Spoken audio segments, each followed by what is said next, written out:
All right, so the Dead by Daylight controversial takes just keep coming. Last week we had the Hens talking about nerfing syringes, and this week we have Aaron talking about nerfing Blight. And I actually agree with Aaron on this one. He says, all right, I'm gonna say it because nobody else will. Make Blight a 110 movement speed killer. Even though a lot of people have been saying this for a long time. I think he's talking about no other content creator is going to say it, right? He doesn't need to be 115. He continues with his power is already at high mobility and high lethality. And I can't really argue with him because why is Huntress 110 and Blight 115? Why is Slinger 110 and Blight 115?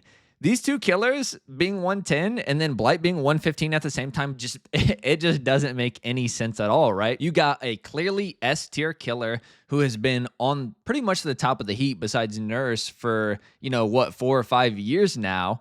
And everybody's been complaining about how strong he is, and he's 115. Meanwhile, Huntress and Slinger, Huntress is B tier, Slinger's C tier, and they've been 110 ever since their inception. It really doesn't make sense. So I'm on his side with this one, and we're going to go through the comments. Ignore my Nicolas Cage profile picture, but we're going to go through the comments and read some of these because a lot of people have a lot of things to say, and some people are saying Billy should be 110 too. I don't think I'd agree with Billy, but Billy being 110 makes more sense than Huntress being 110 in my opinion. So if he doesn't need to be 115 because of his power, why does he need to be 110? What does this accomplish exactly? And then Aaron replies, when Blight misses with his power, he doesn't get punished for it and is able to catch up instantly and get a free M1. Now, that's not true. If Blight misses after spending 1 token or 2 tokens, he basically doesn't get punished.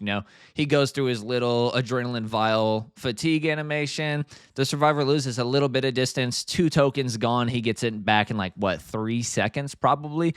If he spends all 5 tokens and misses, he gets punished pretty heavily for that. But he gets his tokens back pretty quick, 6 seconds, and then he's literally back on your ass again in less than a second, right? So he does get punished a decent amount, but he doesn't really. They kind of balance each other out almost, right? So he says, Spirit tends to be quite the opposite and is punished heavily by missing her power, so there's already proof of concept, right? Spirit's a 110 killer. If she uses a shit ton of her phase walk bar and she misses her hit, it takes forever to get her phase walk bar back without add-ons, right? Then you have another person saying Survivor main taken. He shows his estimated playtime per role, which is 65 killer, 35 Survivor, which is actually surprising to me. I didn't think that was... I thought he was way on the Survivor side, right?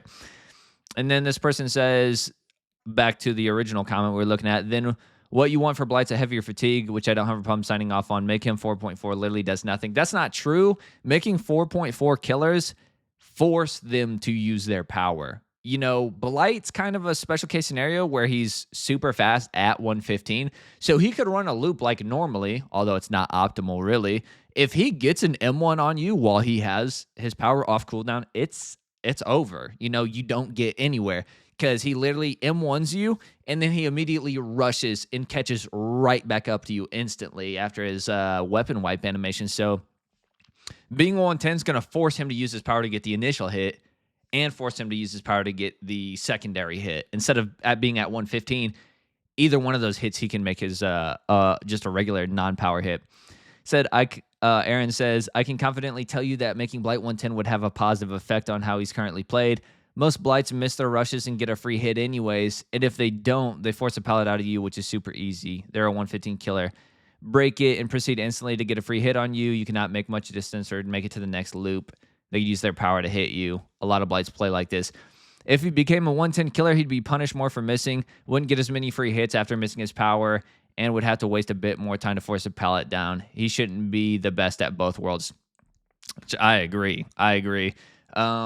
Again, like I said, Huntress is 110, Blight's 115. Nobody's ever going to say Huntress is anywhere near as good as Blight. She doesn't even hold a candle to Blight. It's not even close. There's really no reason for him to be 115 if she's 110, honestly. I think you either make both of them 110, both of them 115, or Huntress 115 and Blight 110. There's no reason for her to be 110 and for him to be 115, right?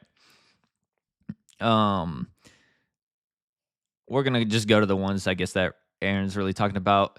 And this is the clip in question right here that people really started talking about. So why hasn't this shit been changed in 5 years? Why is he still not 4.4? I didn't have time to run into a pallet that was a meter away after he spent 5 tokens and couldn't hit me.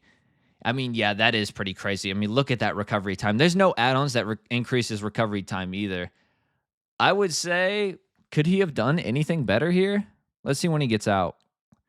Yeah, I mean, he could have got out earlier for sure. It would be dangerous, but that is a fast-ass recovery time.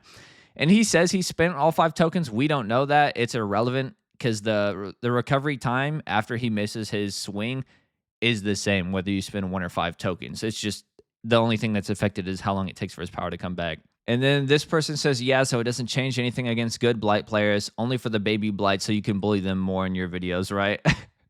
Which I think is kind of funny, calling him out, saying that he bullies me. I really don't think he does. This is a little bit of a tangent, but I actually thought Survivor streamers smurfed, because why wouldn't you? It's easy. You know, you got to make videos. It's your career. You make money off that. But then I had like 3,000 hours on my Huntress, and I played against a Survivor that had 50 hours. I'm like, okay, I'm sure they don't smurf now because like, what is this matchmaking? It's fucking trash. Anyways, Aaron says, so far, this has been the only excuse people have given for why he hasn't been nerfed. It won't change anything against good Blights, and he'll still be OP. This isn't exactly how the killer should be. Good players should be rewarded for being good, and bad players like yourself shouldn't. Oh, cooked. Damn, that's tough. I think the fundamental concept of 110 killers is outdated. If you're going to make any killer 110, it should be killers who are super fast. Blight, Billy less so, because 110 Billy on an indoor map, like Billy's awful on an indoor map. He's got his 115 to fall back on and M1 survivors. But you could make him 110 and implement a mechanic to where he can't play on indoor maps. It'll just skip over those maps. Something like that, just to kind of even things out. You know, they could do the same for Huntress, make it to where you can't be stuck on indoor maps. And that's not a total fix because a lot of outdoor maps are super cluttered, but it'd still be better than nothing, right? But I don't know. Maybe I'm wrong. Just let me know what you guys think in the comments below. Do you think Blight should be 110? Do you think Billy should be 110? It's really hard to say, honestly. But yeah, that does it for this one. Thanks for watching. Like, comment, subscribe to that good stuff. I'll see you guys in the next one.